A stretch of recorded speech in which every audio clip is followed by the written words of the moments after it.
السلام عليكم ورحمة الله وبركاته. اليوم عندنا درس جديد وكيفية استخراج أيقونة أي برنامج مثبت لديك.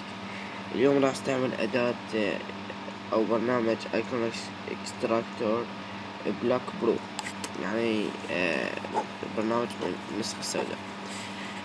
رابط تحميل الملف أسفل الفيديو. هذا الملف المربوط نعطيه استخراج هنا اكستراكتور هير. هاي اللي راح يطلع لنا هذا الملف، نفتحه نعطيه دبل كليك ونفتحه. هذا البرنامج اللي راح نطلع بيه الأيقونة. ننقل هذه 3 نقاط ونفتح البرنامج اللي نريد ناخذ أيقونته. أنا راح اختار تورش، نعطيه اوبن، نعطيه استخراج. ما تشوفون طلعت أيقونة تورش. طلع كليك أيمن على الأيقونة تريدونها، نعطيه استخراج مثلا